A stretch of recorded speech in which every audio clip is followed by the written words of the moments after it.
છેલ્લા ઘણા સમયથી હાલ સુરતમાં જે no drugs in Surat city movement માટે માનનીય એચએમ સાહેબ અને સીપી સાહેબ તરફથી સૂચના આપવામાં આવી છે તે અનુસાર હાલ અમે બાતમીદારો મારફતે અમારી જે માહિતી છે અને આ જે ડ્રગ્સ બાબતની કોઈ પણ મૂવમેન્ટ હોય તો એ શોધી કાઢવાના પ્રયત્નો અમે કરી રહ્યા છીએ.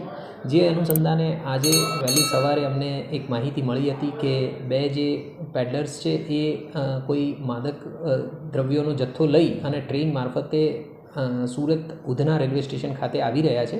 જેના અનુસંધાને અમે તાત્કાલિક ધોરણે આગળની કાર્યવાહી હાથ ધરેલી હતી અને અમારા ધ્યાનમાં આવેલ કે બે વ્યક્તિઓ જે છે જેમનું વર્ણન અમને આપવામાં આવ્યું હતું એ વર્ણનવાળી વ્યક્તિઓ રેલવે સ્ટેશનથી જ્યારે બહાર આવી રહી હતી ત્યારે એમને અટકાવી અને ચેક કરવામાં આવ્યા. ચેક કરવામાં આવતા લગભગ 24 કિલો 58 ગ્રામ જેટલો ગાંજાનો જથ્થો એમની પાસેથી મળી આવેલો હતો અને આ જે બે ઈસમો છે એમને અટક કરવામાં આવેલા છે. આ પૈકી એક જે લેડી છે એ છબીત હિનાદાસ જેની ઉંમર 35 વર્ષ છે અને જે બ્રહ્મપુર ઓરિસ્સાના વતની છે અને બીજો જે આરોપી છે ટુન્ના સોમબારી શેટ્ટી જેની ઉંમર 40 વર્ષ છે અને જે ગંજામ ઓરિસ્સાથી બિલોંગ કરે છે.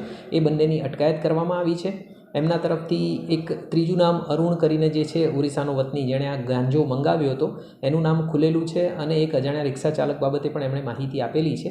હાલ આ બાબતે અમે વધારે તપાસ કરી રહ્યા છીએ. અગાઉ આ આરોપીઓ આ પ્રકારની કોઈ મૂવમેન્ટમાં સંડોવાયેલા હતા કે કેમ એની તપાસ ચાલુ છે અને અન્ય કોઈ લોકો પણ આમાં સંડોવાયેલા છે કે કેમ એની તપાસ અમે કરી રહ્યા છીએ.